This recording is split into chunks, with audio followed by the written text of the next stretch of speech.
is going on, Only Playbook fans? We are back for a special episode today. We know that there are only 3 weeks or so left until the playoffs start. Playoffs are the most crucial time of the year. This is when you try to win your championship. That's what you've been doing all season, is gearing up for this final playoff run and winning the championship. So Jake and I thought today it would be best for us to have our top 5 positional rankings for the rest of the season for quarterback, running back, receiver, and tight end. Helps gauge kind of where we're at with some of these players. A lot of these players that have been booming week in and week out. They have some tougher schedules heading into the playoff matchups. And so there are other players that may be falling under the radar that may not be ranked in the top 5 here up until this point that have a really, really soft and nice playoff schedule. So I think all of that factoring into it, we felt like it'd be important to do this one-off special episode. Jake, how are you feeling, man? Feeling good. I mean, a little disappointed in the Panther weekend. Seeing us on Monday Night Football, getting 3 interceptions in the first half, really felt like we could have won that game. But fantasy-wise, actually lost in both weeks last week. So not the best week, but I think I'm locked into playoffs for both. So now it's all about getting the right fits, right starts here for this playoff push, because we're all 0-0 here in a couple weeks. Yep. No, you're spot on. Same thing for me. I did not win it. I lost all 4 of my matchups this week. 3 of my main leagues, I was playing against the same player, Jahmyr Gibbs, dropping a 50 bomb and just quite literally beating me single-handedly in every single matchup. So not the best time to play him, but I guess it could be worse, Jake. I could have been playing him in week 1 of the playoffs and just automatically become one and done there. So let's hope that doesn't happen again. Similar fate with the Vikings. McCarthy sucked. He's hurt now. It's what else is new? So I'd rather not dwell on that BS. Let's just dive right into our episode and see what we've got here. We'll start off with the quarterbacks, 5 through 1. We both have some honorable mentions, so I'm totally okay with kind of sliding those in there, but I'll let you start off with quarterbacks and then I'll go, and then we can debate whichever differences we have. Yeah. So I have 2 honorable mentions before I jump into my top 5. Number 1 is going to be Dak Prescott. So he was very close here for making the top 5 for me. Brock Purdy is actually my other one. And then as I go 5 to 1, my number 5 quarterback for the next rest of the season here is Jared Goff. Number 4, I have Joe Burrow. Number 3, I have Jalen Hurts. And then 1 and 2 probably can expect these. Lamar Jackson at number 2, and then number 1 is going to be Josh Allen, QB1. Really, regardless of any matchups, he was always going to be my number 1 here for quarterbacks. Yeah, no, that's a great list. I think a lot of mine is pretty similar. I think we have one difference. For me, my honorable mentions, I had a couple. Mahomes, I had him in my honorable mentions simply because we know Mahomes is Superman in the sense that he does everything he possibly can to help his team win. They are on the outside looking in from a playoff perspective right now, so they basically need to just keep winning. And I know that Mahomes is going to do everything in his power to help attribute to that. And I think with that comes a lot of the stuff he gets done with his legs, and that's what really makes him such a top fantasy option. But he does get Denver and he does get Houston in this run. So 2 really, really tough defenses. So I think that may limit his upside, specifically with Houston, who's just absolutely been shutting down opposing quarterbacks, Josh Allen included. So I just think they are a absolute nightmare of a matchup. So that's why he's right outside my top 5. Drake May and Jackson Dart, both young, perennial, potential, face of the league type players, at least from a fantasy perspective. Neither of them make my top 5 simply because they both still have a bye week left. So just based on the law of averages and numbers, I don't think they're going to score enough points to crack the top 5. So that bye week is really, really important for any players that are having a bye week next week, which is just a terrible time to have a bye. But with that being said, my top 5, pretty similar to yours, Jake. Number 5, I've got Joe Burrow. Number 4, your honorable mention, Dak Prescott. Number 3, actually, I have Lamar Jackson. Number 2 is Jalen Hurts. And number 1, unanimous, it's Josh Allen. Talk to me a little bit about Jared Goff and how he made your top 5. Yeah, for me, it was really schedule. They have the number 6 most favorable schedule for quarterback points. So I really think that he's going to be in a great spot. They're not in a spot where they've locked up a division either. So, I think there's going to be a lot of need to pass. Obviously, Gibbs is a huge factor of that team, but I think Goff has been really good throughout the season. And I really love the schedule going down the stretch. They get to play Dallas. Green Bay's not the easiest matchup. Rams are pretty tough, but in the season, which is going to be most folks' playoffs, is Pittsburgh, Minnesota, Chicago. Don't mind any of those 3 matchups, especially because Gibbs is going to take so much pressure off of what Goff's going to have to do. It was very close for me with him and Dak Prescott, but I just like the matchups a little bit better for what Goff was going to be facing here over the next 6-week stretch.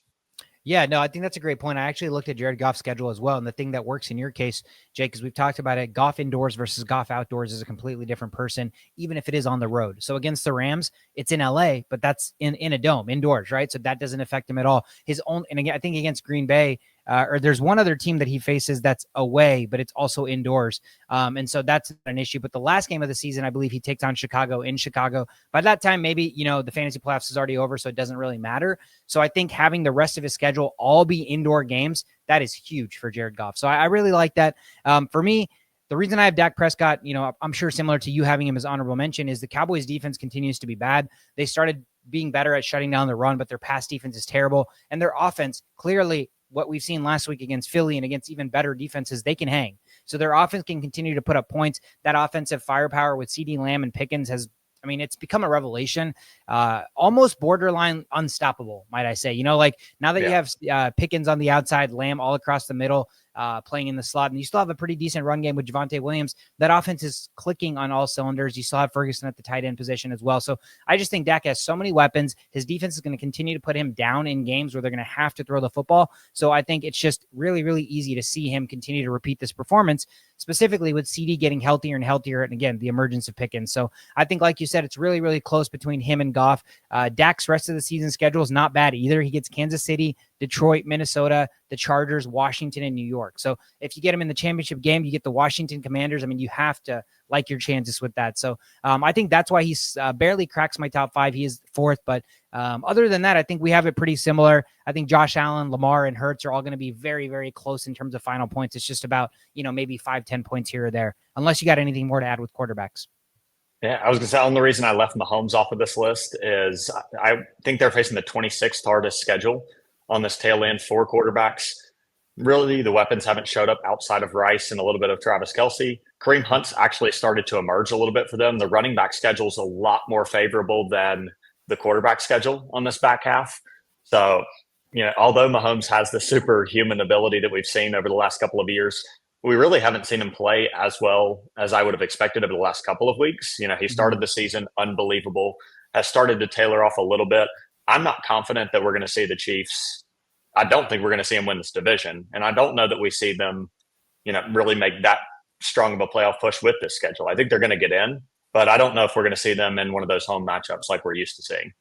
Yeah, I think you're absolutely right. I think if they get in, they're going to squeak in, but tell me you want to be the team that takes on the Chiefs at home when they come in there with the 7th seed. That is an absolute nightmare scenario for whoever ends up locking in the team. I was looking at this for a team like New England, a worse nightmare for a team that has such a phenomenal season. You could also look at the Colts in a similar matchup, although they did play them very well and was a great matchup between the two of them. But either of those teams, you think you have to face Mahomes in the playoffs. That's a nightmare, especially after earning a 2 or 3 seed to come in and have to see the Chiefs would just be the worst case scenario. Yeah, I think that's exactly what I'm thinking about. You're, a first-time playoff team with the young quarterback, had a great season, and then all of a sudden you get the, reigning AFC champs and, multiple Super Bowl champions. So I don't think anybody wants to face the Chiefs, even if they barely squeak into the playoffs. But I like the logic. I think we saw it similarly to keep Mahomes out of the top 5, even though obviously if you want to argue, he's probably the best quarterback in all of football.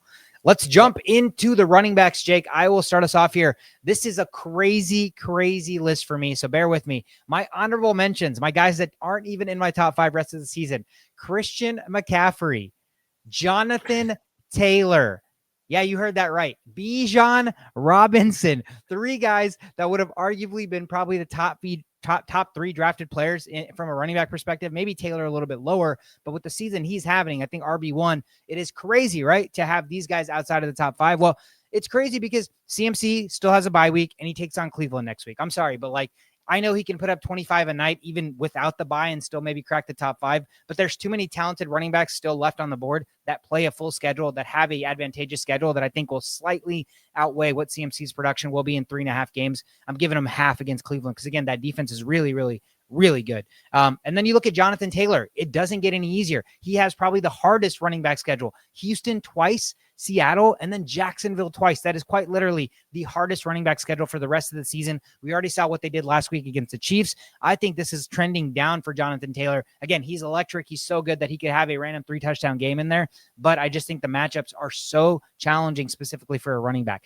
And then Bijan Robinson. We've already talked about the emergence of Algier at the goal line. We talk about now it's Kirk Cousins at the helm, and they play Seattle and they still play the Rams. So they still have a tough schedule. You're still battling that backup running back that, Raheem Morris loves to continue to use specifically in goal lines. And now you have a backup quarterback who, you think would be able to help move the football and kind of progress the offense a little bit more, but he's a little bit washed, and we don't know if we're going to get the best version of Kirk Cousins down the stretch. So I think for those factors, those three guys are actually outside of my top 5. So getting into my top 5 here, Jake, I have James Cook, number 5, Bucky Irving, number 4, Derrick Henry at number 3, Devon Achane, number 2, and number 1, it's Jahmyr Gibbs for me, man. Yeah, I like the list, and actually surprised that you had Jonathan Taylor outside, but I do have him on the outside as well for this. I thought I was going to be much different than you there, but just looking at that schedule, I just don't really foresee him having an incredible end of the year. I think he's still a very safe play. He's somebody you auto have to start every week, regardless of what his schedule looks like. I have James Cook actually as one of my honorable mentions as well. So I have him just on the outside. I think he'd probably be number 7 or 8 for me. And then a surprising honorable mention, but I really love the schedule. He has a number 7 schedule as far as allowing running back points, is Chase Brown. I think with Joe Burrow coming back in the lineup, I think this could be a really sneaker or sleeper type player that can help you come back and win a fantasy championship. Whereas I think a lot of people were starting to give up on Chase Brown, but I think this could really be favorable with him having Burrow coming back. Yeah, Burrow back and the schedule, definitely. I thought about Chase Brown as well, so I like the logic there for sure. I have a few, I think, surprises in my running back top 5 as well. So number 5, I actually have Quinshon Judkins here. Wow. So has the number 1 ranked schedule for all of running backs in the playoffs. So love the matches. I think Shador at the helm, they're going to look to run the ball a little bit more. They already were with Dylan Gabriel. Judkins has been the primary running back. He does lose some of the snaps to Sampson for the passes, but did catch a few passes last week. He's the primary target to find the end zone every single week. Number 4, I have Christian McCaffrey. So don't like the matchup against Cleveland. Obviously, I have the bye week. I do really like the playoff matchups. Get Tennessee there in the first round of the playoffs. That's very favorable if you have a first round week. Then Indianapolis, not the most favorable, but then you get Chicago right back. If you're in the championship game, week 17, you get Chicago, which I like that matchup as well. Number 3, I think maybe a surprise to folks as well. I have Saquon Barkley here. Wow. So number 5, easiest schedule. So really like his matchups. He does get a lot of his touchdowns taken away from the Hurts tush push, but still think they played the Chargers, Vegas, Washington as a lot of their playoff matchups there. I think all of those are very favorable for Barkley. And then similar to you, I have Achane and Gibbs there at 2 and 1, with Gibbs being in the primary spot. Despite having a pretty tough schedule, Achane's schedule looks a lot better. I just can't go against Gibbs at this point with how well he's been playing. I think he's still going to finish as the top running back to end the season here. Yeah, I think we see the top 1 and 2 similarly, just because, again, they are players that quite literally are on the field so often. Not only do they run the football, but they catch way too many passes to not be relevant, even if they have days where they struggle on the ground. I think for me, the biggest thing for us is you have Saquon Barkley, I have Derrick Henry. I think we have them for similar reasons. I'm looking at Derrick Henry's schedule, Jake, and he plays Cincinnati twice. And I feel like I don't even have to tell you the rest of his schedule, but just the fact that he's playing the Bengals twice and Lamar Jackson is now back and healthy, I feel like either of those games, Derrick Henry could give us 40 points. And so I just think you get Cincinnati twice. You also get Pittsburgh twice, who their defense has not been that great, and it is a divisional matchup. So that alone with the fact that you have, again, a Lamar Jackson who's slowly getting healthier. He hasn't been using his legs the last couple of weeks, but he was a full participant at practice yesterday and today. So that leads me to believe that maybe he's slowly getting healthier. And if he's getting healthier, then defenses have to account for that. So that's where I see Derrick Henry, a guy that we've seen notoriously season after season, close the season strong, close games stronger, right? So we're coming into the home stretch. So this is where I just really think Derrick Henry is going to kick it up a notch. And then the Bucky Irving, maybe it's a little bit of me trying to manifest this, but they've also got a really, really easy running back schedule. And we saw Bucky Irving was a top 5 running back for the first several weeks before he got hurt. I know Rachaad White and Sean Tucker have kind of burst onto the scene, but this is still his backfield when he comes back. The one fear I have is this first week back, they may ease him into the game just to make sure that he's not re-aggravating his injury.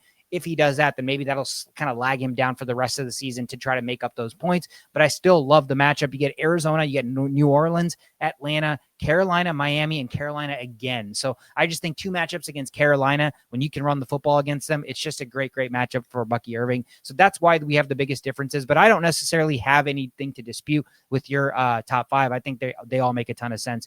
That just tells me that there's a lot of running backs still left for the rest of the season that have chances to have massive upside potential. Yeah, I think really the biggest risk I have is that Judkins pick. Taking Judkins here. Obviously, the Browns' offense hasn't been very good. I still really love Judkins, and my biggest fear with Bucky was, like you said, just re-aggravating the injury. There's potential that, but do love the Panthers matchups, although they have been good against the run so far this year. Right now, both of our starting linebackers are injured, and Mo Riggs suspended for 2 games. So there's a lot there that I like that. I know you don't like that, but I like that as a Bucky. Yeah, going to be missing a lot of the pieces on the defensive side of the ball. So really think that we could struggle in the back half of the season, which I'm comfortable with. I mean, I think we've done enough this year for me to be happy with how the results have gone. Yeah, absolutely. Let's kick us off with the receivers, Jake. I'll let you take it away. Perfect. So 2 that I have just on the outside, they're probably my 6 and 7. Number 1 is going to be George Pickens. So it was very, very close to cracking the top 5 for me. I just like these other 5 just slightly better than the schedule here to end the year. And then actually a little bit of a surprising one because of the quarterback situation worries me a little, but does have the number 1 most favorable schedule for wide receivers is Justin Jefferson. So I think the elite talent we obviously all know is there. The quarterback situation is very concerning, but they have the most favorable schedule in all of football against for receiver scoring in this last little bit of the season. So I think Justin Jefferson's somebody I'd feel very comfortable leaving in the starting lineup, even with the quarterback situation being what it is. Yeah. Let me just add real quick. It's not going to be McCarthy this week. It is going to be Max Brosmer, who is an undrafted rookie out of Minnesota. Now, everything that's come out about him has been the fact that he's the exact opposite of McCarthy in the sense that he's actually played in college for super long. He understands defenses. He knows how to play on time. And I think that's the biggest thing. The reason Jefferson struggles is when the quarterback can't play on time. I think every other quarterback that's been plopped into this offense, as long as they can throw within the structure, understand the play calls, and make the play reads there, Jefferson is always open. So I'm with you. Is there an outside shot that Max Brosmer comes in and because he has experience as a quarterback just getting snaps on real-time NFL football field more than McCarthy does? Could he play in structure and rhythm better? Certainly. So I do love the schedule there. And like you said, sometimes talent reigns supreme, right? In every other situation outside of McCarthy, Jefferson's been able to overcome the shittiness of the quarterbacks, if you will, that the Vikings have had. So maybe this is going to be a similar situation. Yeah. Yeah. And I think, especially with a quarterback that's not going to be as familiar, like we always talk about when you have the backups come in, more often than not, they're going to look to their star receiver. They know that's the safety net. That's the guy, if I throw it up there, probably not going to be intercepted. He's at least going to get his hands to it. Whether he catches it or not, we'll see. But he's not going to throw as many interceptions as somebody you can be more confident in to just throw the ball up to when you're in trouble. Yep. So my list 5 to 1. At number 5, I have Jamar Chase. So may feel like that's a little bit low. I can give you kind of my rationale behind that as we get towards the end of the list. But number 4, I have A.J. Brown. So I actually have him plugging in here. Saw a lot of promise out of him last week against a pretty bad Cowboys defense, of course. But, I think they're going to start to really sling the football a little bit more down the stretch. They saw that Hurts is clearly capable of passing the football. I think we've all known that he can do it. They just choose not to do it for whatever reason. Puka Nacua at number 3. Number 2, I have Amon-Ra St. Brown. So a little bit high on this list, but he does have the number 3 most favorable schedule as far as receiver points. Mm-hmm. And then number 1, I think will probably be the same here. I'd be surprised if not. I have JSN at number 1. So I actually have a bet on Kalshi as well of him to finish as the top wide receiver for fantasy points this year. So a little bit of bias here, but I think he's just been unbelievable. So it's almost impossible not to take him, similar to Gibbs. Yeah, no, absolutely. We definitely have that similar for sure. There's no reason to not spoil that. It was pretty obvious Jason is going to be number 1. But for me, I like your list. For me, my honorable mentions, Rashee Rice. Again, he's such a pass funnel for this offense, but they take on Houston and Denver. We've already talked about it with Mahomes. So the matchups aren't ideal. They're a little bit better for the receiver position, but again, even then, it's still not that great. So I think that's why he's slightly outside my top 5.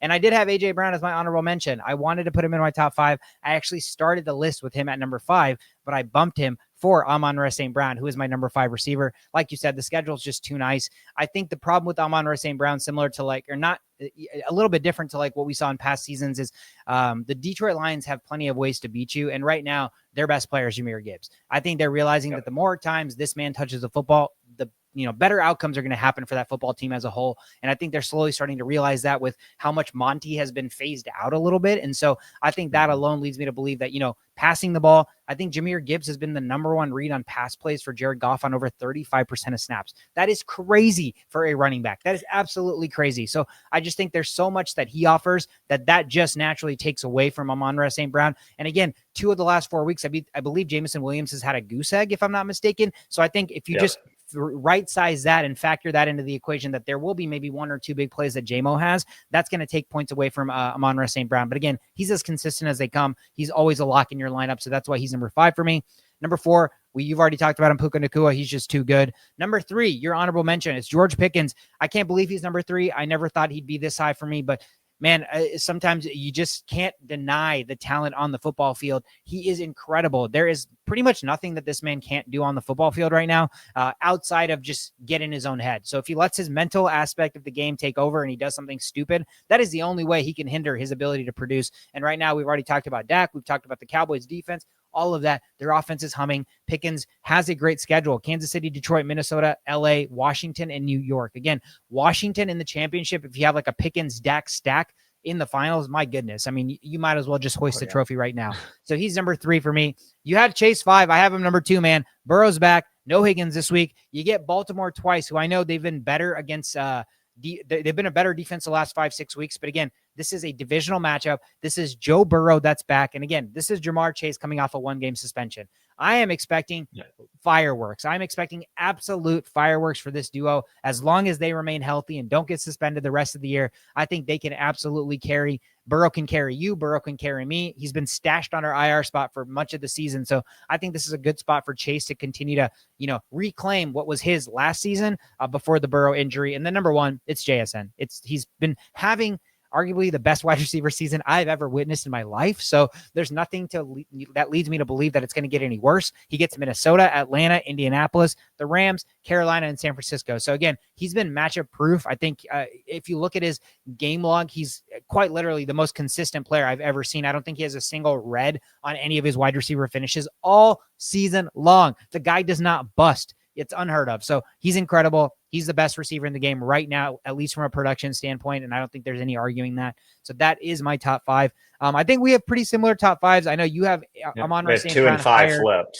Yeah, we have Chase and Amon-Ra flipped. And I think the only reason why I have it the way I do is, again, Bengals defense atrocious. Detroit has other ways they can beat you. Gibbs could go off for 50. Their defense is better now. So there is a world where Amon-Ra St. Brown is just an accessory to their offense. Jamar Chase is the offense. Like the Bengals offense can't function without Joe Burrow throwing the ball to Jamar Chase. And that's why I just think they are going to have more opportunities to catch the football and score points because they're going to be down many games. So that is all of our wide receiver rankings. Let's jump into our top 5 tight ends. I will kick us off, Jake. My honorable mention for tight end, Tyler Warren. He's our dog. We love this guy, but he takes on the Houston Texans 2 more times before the season ends. I don't love anything that has to do with the Colts for the rest of the season. We've seen Daniel Jones struggle when the matchups get tough. When the matchups get tough, he can throw picks. The defense can be on the field longer, and that means that there's going to be less running, less intermediate work for Tyler Warren, more Daniel Jones forcing the ball. So I think he's still going to be very, very productive. I just like some of these other guys slightly more than I like him. And George Kittle was my other honorable mention. He's got a bye, and he's got Cleveland. Again, anytime a San Francisco 49ers has been on here, it's just been the fact that they play Cleveland this week, and they have a bye the following week. It's just going to make it really tough to crack the top 5. Number 5, Brock Bowers. Number 4, Jake Ferguson. Number 3, Mr. Old Man himself, Mark Andrews. What is this list from 2021? Number 2, Travis Kelce. And number 1, for me, it's without a doubt, it's Trey McBride. Yeah. So I definitely will have quite a few differences here on this list. My honorable mentions, I have Dalton Kincaid. So he has the 4th easiest schedule. They did sign a few receivers. They have some guys coming in, but it's not any names that really scare me. Really, my biggest worry with Dalton Kincaid is just, is he going to stay healthy, or are we going to have to continue to see Knox play? Jake Ferguson's also going to be in my honorable mentions. Do really love his target share, the amount of passes he catches, but number one, that offense just has so many weapons that I feel like he can get limited and become a little bit more of the afterthought, whereas he's the third option at best in the receiving game. And he has the 22nd hardest schedule, or 22nd best schedule. So one of the harder schedules for tight ends. And then one I did leave off actually is Travis Kelce. So it was really tough to leave him off given, he's Travis Kelce. They're going to be making a playoff push, but he actually has the 32nd best schedule to end the year. So, and he also is someone that we've seen kind of disappear in some games. He can have big games, but he'll also disappear in some. At number 5, I'm with you with Brock Bowers. He was very close to not being on the list. They actually have the 30th best schedule. This for me is just really trusting the talent. Just feel like he's one of the most talented players in the league. Have to just have him on the list. I have Kittle at number 4. So I still feel like the playoff schedule here is pretty favorable with Tennessee and Chicago being 2 of those matchups. Indianapolis kind of pinched in between those, could be a little bit of a tougher one, but really love the first round matchup against Tennessee. And then if you make the finals, really like the matchup against the Bears. Mm-hmm. At number 3, I also have Mark Andrews. So he has the number 1 schedule, 4 tight ends left over. Lamar back in the lineup. Lamar looks great. I think they're making a playoff push. They still have to beat out Pittsburgh. And Joe Burrow coming back, although they're 3 games out, still a threat with Joe Burrow coming back to make a playoff push. At number 2, I have Trey McBride. Wow. So I think that may tell you who is left at my number 1 spot. I have Tyler Warren in that number 1 spot. So he does play Houston twice. One of the Houston matchups is week 18. The other one is going to be this upcoming week. So you get to avoid the playoff matchups here. So your playoff matchups for him are going to be Seattle, San Francisco, and then Jacksonville in the championship game. I feel like all 3 of those are still pretty favorable. Seattle clearly being a little bit tougher, but I still really like those playoff matchups. Number 3 schedule as far as the playoff ranking. So I really still love Tyler Warren here. I think he can be the number 1 tight end going down the stretch. Yeah, and I think that the thing with tight end is, as we've seen year over year, at least in fantasy football, the tight end position has the highest variance, right? Just from a preseason ranking to, midseason ranking to end season ranking, a lot of times tight end position is going to have the highest variance. So it doesn't surprise me that we have, slight differences in the way we listed some of these guys, but I think predominantly we talked about most of the same guys anyway. So I don't have a lot to fight back on that. Tyler Warren, the reason why I like your take on Tyler Warren is we just talked about how it's going to be really, really challenging for Jonathan Taylor to be able to run the football effectively. So if the Colts are going to be some form of viable as an offense like they've been all season, the pass game has to be a little bit more efficient because, teams are going to vie in on stopping Jonathan Taylor in his leading rushing game. So I think if that does happen, by nature, Tyler Warren has to be Daniel Jones's go-to target. So I think there is a world where he does finish the season strong. I really like the list, man. One other tight end I would mention, he was very close to making honorable mentions for me. I'd probably put him in the 9 or 10 spot. I actually really like Kyle Pitts' schedule. They have the number 6 most favorable schedule. It looks like it's going to be Kirk Cousins throughout the rest of the season. Drake London's been constantly battling injuries. So the offense is really Bijan, and then they're going to have to find somebody to throw the football to. So I think that Kyle Pitts actually could be a sleeper pick here. If he's somebody on your bench, you don't have one of these top 6 or 7 that we've mentioned. Kyle Pitts could be worth giving a look at, especially on this, last couple of games. His playoff schedule looks very favorable. I know it's a very scary start, but the schedule looks very favorable. And if Drake London's out, then I think somebody has to take on some of that volume. So, yeah. And the good thing is Kirk Cousins is a proven, quarterback who can pass the football, right? So I think if anything, that he ends up funneling targets to his best position players and they actually have serviceable stat lines relative to Michael Penix. So I think you definitely have that working in your favor, but man, it would be entirely ballsy to run Kyle Pitts out there for your playoff run to secure that championship. But that's why you got to be the one sometimes, man. Sometimes, if everybody just Kyle started their Pitts best being player, the sleeper tight end that wins you a championship. Man, what a season it would be. Just come full circle with all the chaos that we've gone through this season. That is it, man. That is all we have. Anything else you wanted to add to any of our positional rankings, Shake? No, the only other thing I would say is I've personally put these in on call sheets. So you can still get Josh Allen at 60% right now to be the quarterback number 1, which I think equivalent is about plus 180, 185 value on Josh Allen to be the top quarterback. So if you're looking for, a quick bet here, I really like Josh Allen. JSN, I think it's about a 77% chance. I feel like that one's a lock. But I think there's really good value still there on Josh Allen where I think when I last checked, he has about a 25 or 30 point lead. I don't anticipate he's going to be sitting in week 18. They're not going to be in a position where he's not going to play. So he's somebody that I really love here going down the stretch. If you're looking for just a quick bet to get almost plus 200 value on Josh Allen to be QB1 when he has a 30-point gap. I like it. I like that a lot. Thank you guys so much for watching. If you're watching, hit the like, hit the subscribe. It helps spread the word. Instagram, Twitter, TikTok are where all of our socials are. Tomorrow is Thanksgiving, so happy Thanksgiving to everybody. I don't believe we're going to have an episode, but any of the normal stuff that we normally put out for our regular scheduled episodes, we will post on our X and our Instagram, so definitely check those out. I'm Sweetcar. That is my good buddy Jake. Again, happy Thanksgiving to all of you. Let's watch a heck of a lot of football, and let's win all of our fantasy matchups, secure the playoffs, and make our way to that inevitable championship trophy. Thank you guys so much. See you.